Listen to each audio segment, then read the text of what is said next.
서울 변두리 작은 국밥집. 65세 정혜숙이 40년간 지켜온 이곳에서 벌어진 일은 상상을 초월했습니다.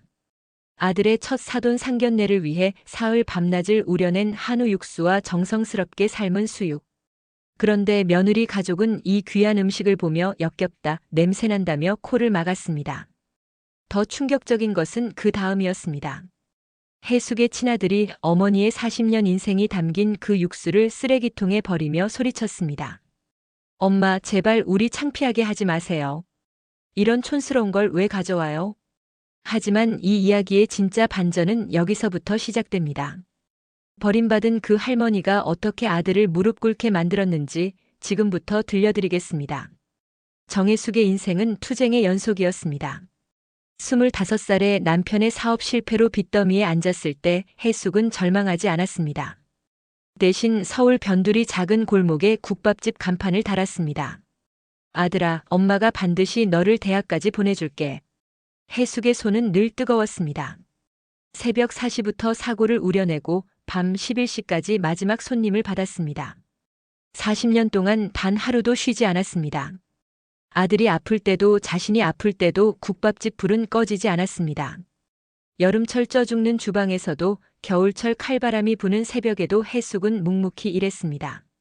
손목은 늘 아팠고 허리는 굽어갔지만 포기하지 않았습니다. 아들 학비를 벌기 위해서였습니다. 때로는 손님이 음식값도 제대로 주지 않고 가는 날도 있었지만 혜숙은 참았습니다.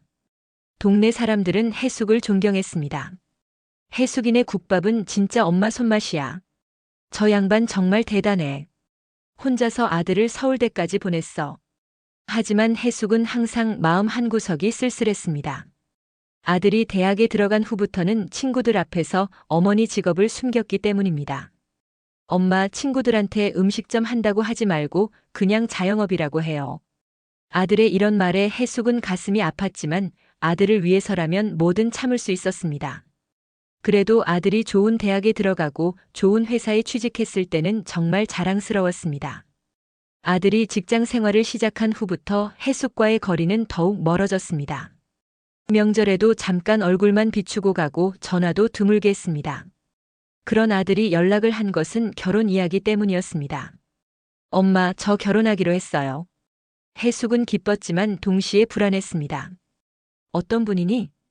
대기업 임원 딸이에요. 좋은 집안이라 좀 신경 써주세요. 아들의 말투에서 혜숙은 뭔가 부담을 느꼈습니다. 며느리를 처음 만났을 때 혜숙은 최대한 정중하게 대했습니다. 하지만 며느리는 혜숙을 보는 눈빛이 차갑했습니다. 어머님, 무슨 일 하세요? 음식점을 해요. 아, 그러시구나. 며느리의 반응은 시큰둥했습니다. 그날 이후 며느리는 혜숙을 만나려 하지 않았습니다. 아들도 신부 집안이 좀 까다로워서 하며 혜숙을 멀리했습니다. 결혼 준비 과정에서도 혜숙은 철저히 배제되었습니다. 결혼식 하객 명단도 제한했습니다. 엄마, 국밥집 손님들은 초대하지 마세요. 좀 어색할 것 같아서요. 그런 와중에 사돈 상견례 이야기가 나왔습니다. 엄마, 상견례 때 뭔가 특별한 음식 좀 준비해 주세요. 우리 집 실력을 보여줘야죠. 아들의 부탁에 혜숙은 기뻤습니다. 드디어 자신이 할 수 있는 일이 생긴 것 같았기 때문입니다. 혜숙은 3일 동안 혼신의 힘을 다했습니다. 최고급 한우 사태와 사고를 직접 골라 40년 비법으로 우려낸 육수, 그리고 정성스럽게 삶은 수육. 소금 간도 몇 번씩 맛을 보며 조절했고 파와 마늘, 생강까지 모든 재료를 엄선했습니다. 새벽부터 밤까지 계속 끓였습니다. 사골에서 진한 육수가 우러날 때까지 불 앞을 지켰습니다. 중간중간 거품도 걷어내고 온도도 조절했습니다. 40년 동안 쌓아온 모든 노하우를 총동원했습니다. 이것은 혜숙의 인생 그 자체였습니다. 포장도 정성스럽게 했습니다. 예쁜 용기에 담고 보온이 잘 되도록 포장지로 여러 번 쌌습니다. 수육은 얇게 썰어서 보기 좋게 담았습니다. 상견례 당일 혜숙은 가장 좋은 옷을 입고 갔습니다. 손에는 정성스럽게 포장한 육수와 수육을 들고서 말입니다. 며느리 집은 강남의 고급 아파트였습니다. 혜숙은 문 앞에서부터 위축되었습니다. 현관도 자신의 국밥집보다 컸습니다. 며느리 아버지가 포장을 열어보는 순간 분위기가 얼어붙었습니다. 이게 뭔가요? 며느리 어머니가 코를 찡그렸습니다. 냄새가 너무 역하네요. 이런 기름진 걸 누가 먹어요? 며느리도 재빨리 포장을 다시 싸며 말했습니다. 저희는 웰빙 음식만 드셔서요. 이런 건 몸에 안 좋아요. 요즘 시대에 이런 음식을 누가 먹나요? 며느리 아버지가 비아냥거렸습니다. 시어머니가 이런 걸 해오시면 곤란한데. 며느리 어머니가 중얼거렸습니다. 해숙의 가슴이 철렁했습니다. 하지만 진짜 충격은 아들의 반응이었습니다. 엄마, 뭐 하는 거예요? 아들이 화를 내며 육수 포장을 낚아챘습니다. 이런 냄새 나는 걸 왜 가져와요? 정말 창피해 죽겠네요. 그리고는 해숙이 보는 앞에서 40년 인생이 담긴 그 육수를 쓰레기통에 버렸습니다. 찰칵. 뚜껑이 열리는 소리와 함께 진한 육수가 쓰레기 위로 쏟아졌습니다. 해숙의 마음도 함께 산산조각 났습니다. 사돈 어른들 앞에서 이런 촌스러운 짓을 하시면 어떻게 해요? 아들이 해숙의 등을 떠밀며 밖으로 내보냈습니다. 제발 집에 가세요. 더 이상 창피하게 하지 말고요.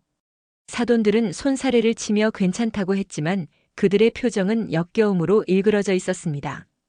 해숙은 엘리베이터 안에서 울음을 터뜨렸습니다. 40년간 정성으로 만든 음식이 쓰레기가 되는 순간이었습니다. 집에 돌아온 해숙은 며칠 동안 밥을 먹지 못했습니다.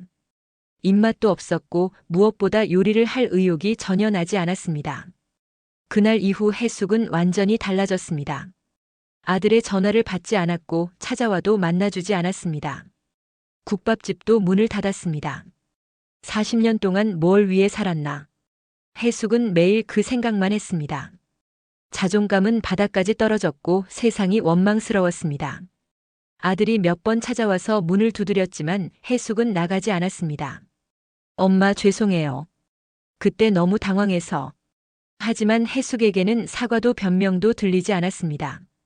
너무 깊은 상처였기 때문입니다. 동네 사람들이 해숙이가 왜 가게를 안 여나? 하며 걱정했지만 해숙은 누구와도 만나고 싶지 않았습니다. 평생 자랑스럽게 여겼던 요리 솜씨가 이제는 수치스럽게만 느껴졌습니다. 몇 달 동안 집에만 틀어박혀 지내던 해숙은 점점 말라갔습니다. 거울을 보니 늙고 초라한 할머니가 서 있었습니다. 정말 촌스럽긴 하구나. 해숙은 자기 자신마저 미워했습니다. 그런 해숙에게 윤서진이 찾아왔습니다. 20년 전 해숙의 국밥집에서 아르바이트를 했던 서진은 이제 40대 초반의 사회복지사가 되어 있었습니다. 해숙 어머니, 저 좀 도와주세요. 새로 생기는 요양원에서 어르신들 식사 관리할 분이 필요해요. 나 같은 사람이 뭘 도와? 해숙이 힘없이 말했습니다. 어머니의 손맛이 필요해요. 그 따뜻한 말이에요. 어르신들이 진짜 가정식을 그리워하시거든요. 서진은 해숙의 처지를 몰랐습니다. 하지만 해숙의 모습이 너무 초라해 보여서 안타까웠습니다.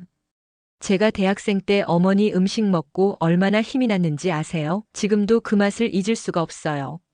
서진의 간절한 부탁에 해숙은 온기 마을이라는 요양원에서 일하게 되었습니다. 처음에는 어색했습니다. 오랫동안 요리를 하지 않아서 손놀림도 둔해졌고 자신감도 없었습니다. 하지만 노인들이 해숙의 음식을 먹고 기뻐하는 모습을 보며 조금씩 마음을 열었습니다. 아, 이 맛이야. 우리 어머니 손맛이야. 정말 오랜만에 제대로 된 국물을 마시네. 어르신들의 반응이 해숙의 마음을 조금씩 달래주었습니다. 특히 치매를 앓고 있는 할머니 하나가 해숙의 음식을 먹고 갑자기 정신이 맑아져서 고맙다고 말하는 순간 해숙은 가슴이 뜨거워졌습니다. 내 음식이 이렇게 사람을 기쁘게 할 수 있구나. 온기 마을에서 일한 지 6개월째 되던 날, 해숙은 옛날 단골 손님이었던 김노인의 유품을 정리하다가 놀라운 것을 발견했습니다. 봉투 안에는 계약서 한 장이 들어 있었습니다. 내용을 보니 해숙이 모르는 사이에 도심 재개발 부지의 일부 지분을 소유하게 되어 있었습니다.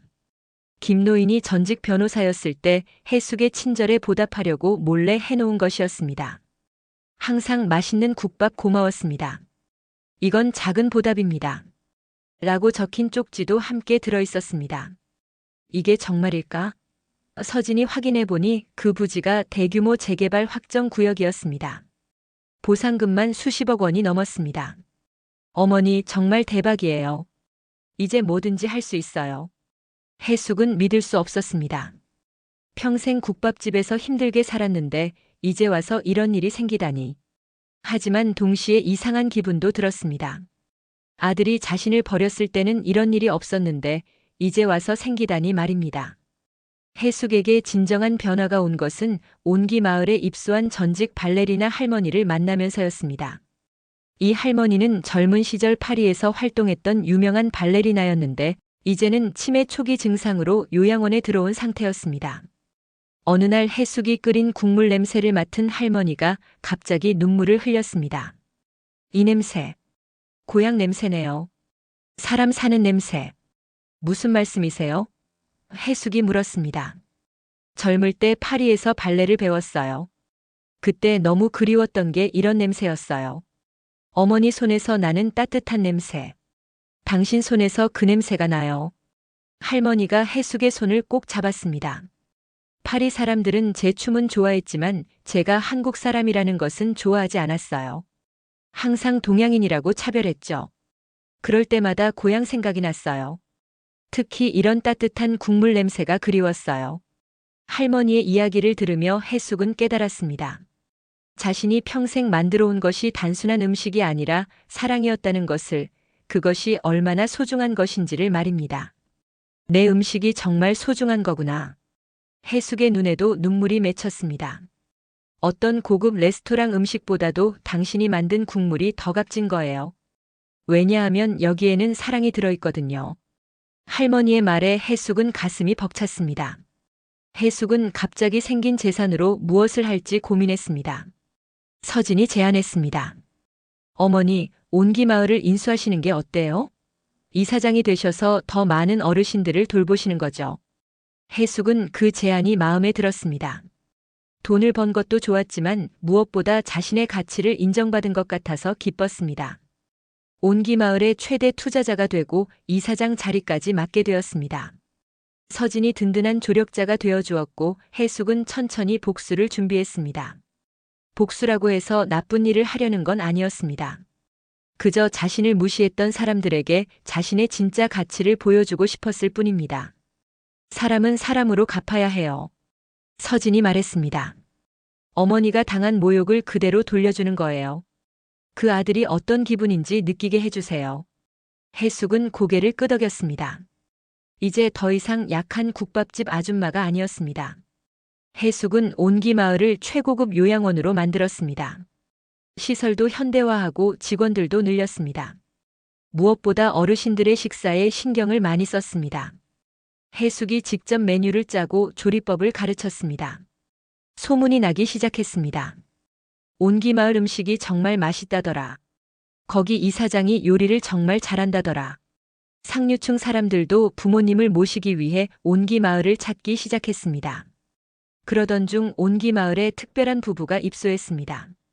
박 회장과 그의 부인이었습니다. 박 회장은 대기업 회장 출신으로 엄청난 재산가였습니다.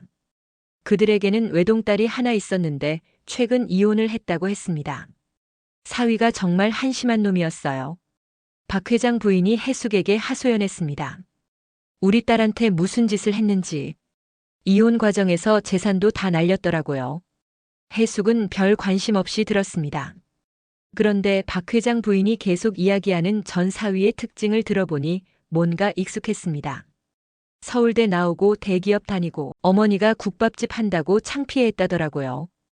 해숙의 가슴이 쿵했습니다. 설마 하는 생각이 들었지만 확신할 수는 없었습니다. 하지만 며칠 후 진실이 밝혀졌습니다.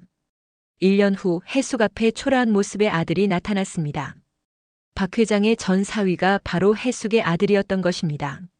아들은 무릎을 꿇고 울었습니다. 한때 잘 나가던 모습은 온데간데 없고 초췌하고 절망적인 모습이었습니다. 엄마, 도와주세요. 제가 잘못했어요. 아들의 목소리는 떨리고 있었습니다. 사업도 망했고 아내도 떠났고 갈 곳이 없어요. 해숙은 정장을 말끔히 차려입고 이사장 사무실에서 아들을 내려다보았습니다. 더 이상 국밥집 아줌마가 아니라 온기 마을 이사장이었습니다. 아들은 어머니의 변한 모습에 놀랐습니다. 엄마가 해준 음식이 얼마나 소중한지 이제야 알겠어요. 제발 용서해 주세요. 다시 기회를 주세요. 아들이 계속 빌었습니다. 박 회장님이 어머니 이야기를 하시더라고요. 요리를 정말 잘하신다고. 그제야 깨달았어요. 해숙의 목소리는 차가웠습니다. 용서? 내가 내 40년 인생을 쓰레기통에 버렸을 때 생각해 봤어야지. 엄마 정말 잘못했어요. 다시 기회? 해숙이 웃었습니다. 너는 내가 만든 음식을 냄새난다고 했지? 그 냄새로 너를 키웠고 그 냄새로 너를 대학까지 보냈는데 말이야. 엄마 정말 미안해요. 그때 너무 당황해서. 당황? 해숙의 목소리가 더욱 차가워졌습니다. 내가 내 음식을 쓰레기통에 버릴 때는 당황한 게 아니라 진심이었잖아. 창피하다고 냄새난다고 했을 때 말이야. 아들이 더 울면서 빌었지만 해숙의 마음은 돌처럼 굳어 있었습니다. 내가 시어머니라고 부르던 박 회장 부인이 내 이야기를 많이 해주더라. 얼마나 한심한 사위였는지 말이야. 해숙은 창밖을 바라보며 천천히 말했습니다. 나는 이제 내 어미가 아니라 이 세상의 해숙이다. 그리고 내가 버린 그 국물 냄새로 나는 내 세상을 끓였다. 아들이 더 이상 할 말이 없어 고개를 숙였을 때 해숙은 마지막으로 말했습니다. 온기 마을에서는 내 음식을 먹고 할머니, 할아버지들이 행복해 하신다. 그분들은 내 음식이 얼마나 소중한지 아시거든. 너처럼 창피해하지 않으셔. 해숙이 손을 흔들어 보이자 경비가 다가왔습니다. 이분을 밖으로 안내해 드리세요. 아들은 끌려나가면서도 계속 엄마를 외쳤지만 해숙은 돌아보지 않았습니다. 해숙은 아들을 떠나보낸 후 온기마을 주방으로 향했습니다. 오늘도 할머니, 할아버지들을 위해 따뜻한 국물을 끓여야 했습니다. 해숙 원장님, 오늘 국이 특히 맛있네요. 전직 발레리나 할머니가 말했습니다. 그래요? 해숙이 웃으며 답했습니다. 마음이 편해서 그런가 봐요. 해숙의 손에서 다시 김이 올라왔습니다. 40년 전이나 지금이나 변하지 않는 그 따뜻한 김이었습니다. 하지만 이제 해숙은 자신의 가치를 알았습니다. 어머니 정말 대단하세요. 서진이 다가와 말했습니다. 이제 진짜 해숙 어머니다운 모습이에요. 그래, 이제야 진짜 내가 된 것 같아. 해숙이 국자를 저으며 말했습니다. 40년 동안 남의 눈치만 보며 살았는데 이제야 당당하게 살 수 있을 것 같구나. 박 회장 부부도 해숙을 진심으로 존경했습니다. 정말 대단한 분이에요. 우리 전 사위 같은 놈이 이런 어머니를 두고도. 박 회장 부인이 혀를 찼습니다. 자식이 부모를 제대로 알아보지 못하면 벌을 받는 법이에요. 해숙은 이제 진정으로 행복했습니다. 돈이 많아서가 아니라 자신의 가치를 인정받았기 때문입니다. 온기 마을의 어르신들은 해숙을 진심으로 사랑했고 해숙도 그들을 위해 매일 정성스럽게 요리했습니다. 저녁이 되면 해숙은 요양원을 둘러보며 어르신들의 안부를 물었습니다. 오늘 하루 어떠셨어요? 해숙 원장님 덕분에 잘 지냈어요. 그런 대화를 나누며 해숙은 진정한 보람을 느꼈습니다. 이 이야기는 우리 주변의 평범한 어머니들의 삶에서 영감을 받아 구성되었습니다. 때로는 가장 가까운 사람이 가장 큰 상처를 주기도 하지만 진정한 가치는 결국 빛을 발하게 됩니다. 누군가에게는 초라해 보일 수 있는 일상이 다른 누군가에게는 가장 소중한 선물이 될 수 있습니다. 해숙의 이야기는 단순한 복수가 아닙니다. 자신의 진정한 가치를 발견하고 그것을 인정해주는 사람들과 함께 행복을 찾아가는 이야기입니다. 세상에는 해숙처럼 평생 헌신했지만 제대로 인정받지 못하는 분들이 많습니다. 하지만 진정한 사랑과 정성은 언젠가 반드시 빛을 발하게 됩니다. 오늘 이야기를 들어주셔서 감사합니다. 영상을 보시고 느끼신 감정을 댓글로 함께 나눠주세요. 여러분의 한마디가 누군가에게는 큰 위로가 될 수 있습니다. 주변에 평범해 보이는 분들의 소중함을 다시 한번 생각해보는 계기가 되셨으면 좋겠습니다. 영상이 마음에 드셨다면 구독과 좋아요로 응원 부탁드립니다.